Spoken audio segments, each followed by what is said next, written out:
Good morning student, this is your Hindi class. I am your Hindi teacher S के उपाध्याय।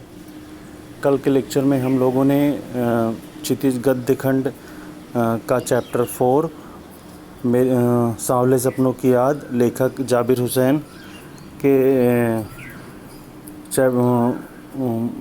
जाबिर हुसैन द्वारा लिखे गए चैप्टर की व्याख्या को पढ़ा था। शेष व्याख्या को आज हम लोग समझेंगे और उस पर आधारित बोधात्मक प्रश्न को भी करेंगे। तो जहाँ तक लेक्चर कल हो गया था उसके आगे करते हैं कंप्लीट। अपने लंबे रोमांचकारी जीवन में ढेर सारे अनुभवों के मालिक सालिम अली एक दिन केरल की साइलेंट वैली, ध्यान से थोड़ा सा इस बात को ध्यान दीजिएगा। सालिम अली एक दिन केरल की साइलेंट वैली को रेगिस्तानी हवा के झोंकों से बचाने का अनुरोध लेकर चौधरी चरण सिंह से मिले थे। चौधरी चरण सिंह उतनी समय तत्कालीन जो है प्रधानमंत्री थे देश के। तो साइलेंट वैली में जो है रेगिस्तानी हवाओं का गर्म झोंका आता था, जिससे वहाँ के जो पशु पक्षी थे गर्मी से बेहाल थे। तो उनके जीवन को बचाने के लिए जो सालिम अली जो है तत्कालीन प्रधानमंत्री से मिले थे। और तत्कालीन प्रधानमंत्री क्या थे, कौन थे? चौधरी चरण सिंह थे। वे प्रधानमंत्री थे। चौधरी साहब गांव की मिट्टी पर पड़ने वाली पानी की पहली बूंद का असर जानने वाले नेता थे। मतलब बहुत ही अनुभवी नेता थे और जो भी उनके देश में या उनके आस पड़ोस में कोई चीज़ घटित होता था उससे वो अच्छी तरीके से परिचित हो जाते थे।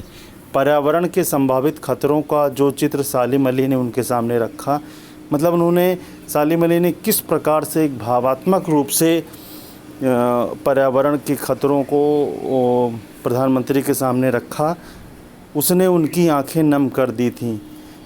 मतलब प्रधानमंत्री की आंखें नम कर दी थी। इस तरीके से भावात्मक रूप से सालिम अली ने तत्कालीन प्रधानमंत्री चौधरी चरण सिंह को अपनी सहायता करने के लिए उन्होंने इस तरीके से अपने वश में किया। आज सालिम अली नहीं हैं, चौधरी साहब भी नहीं हैं, मतलब चौधरी चरण सिंह भी नहीं हैं। कौन बचा है जो अब सौंधी मिट्टी पर उगी फसलों के बीच एक नए भारत की नींव रखने का संकल्प लेगा? कौन बचा है जो अब हिमालय और लद्दाख की बर्फ़ैली ज़मीनों पर जीने वाले पक्षियों की वकालत करेगा?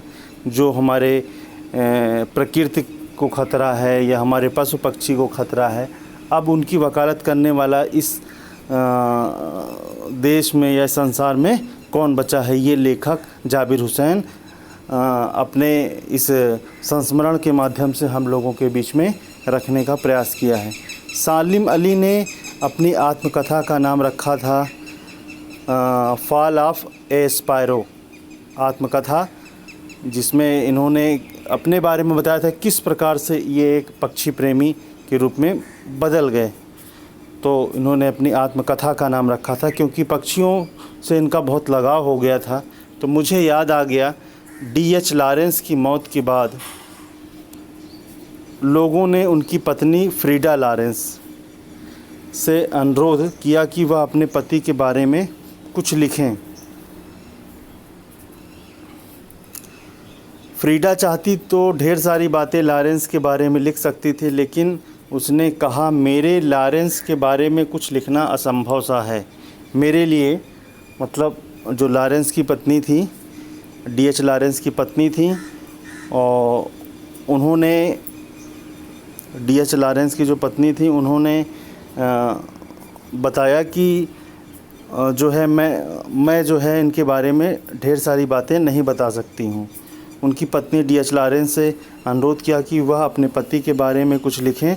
तो फ्रीडा चाहती तो ढेर सारी बातें लॉरेंस के बारे में लिख सकती थी, लेकिन उसने कहा मेरे लिए लॉरेंस के बारे में कुछ लिखना असंभव सा है। मेरे लिए लॉरेंस के बारे में कुछ लिखना क्या है? असंभव सा है। मुझे महसूस होता है मेरी छत पर बैठने वाली गौरैया, ये भी गौरैया भी स्पायरो जिसको बोलते हैं, गौरैया लॉरेंस के बारे में ढेर सारे बातें जानती है। ये D.H. लॉरेंस की पत्नी फ्रीडा ने लोगों से कहा, जो लॉरेंस के बारे में कह रहे थे कि आप इनके बारे में कुछ चीज़ें बताएं या लिखें, तो मुझसे भी ज़्यादा जानती है।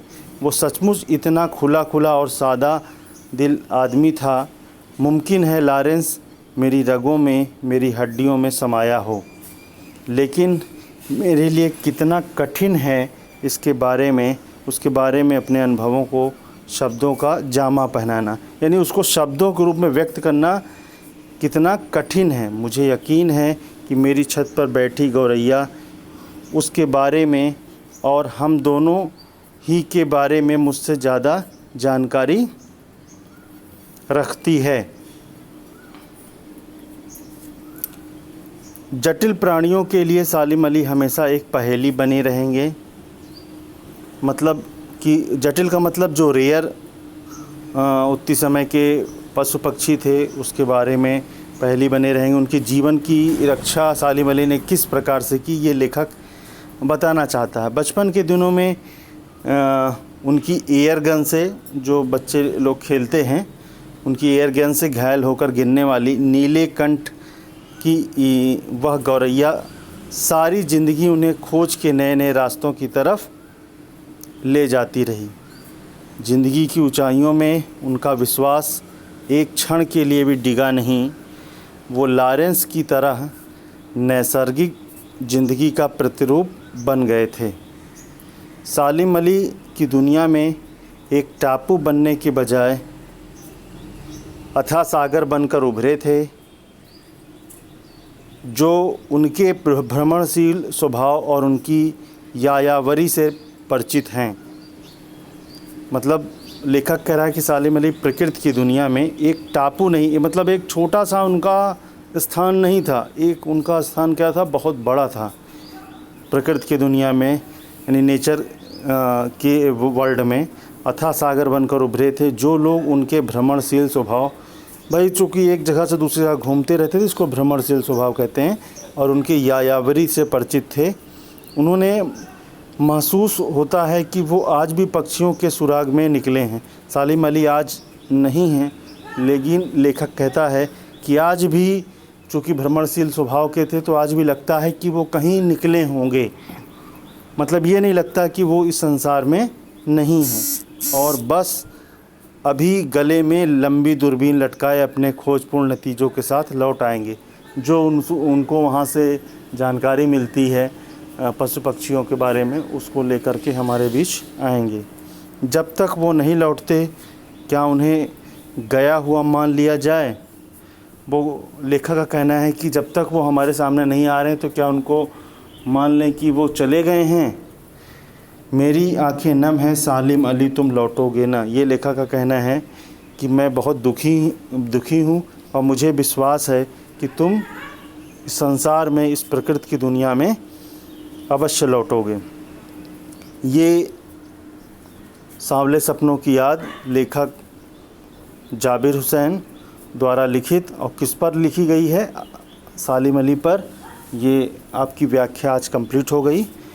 तो इस व्याख्या पर आधारित बोधात्मक प्रश्न आपको दिए जाएंगे। उस प्रश्नों को आंसर कर के आपको ग्रुप में सबमिट करना है।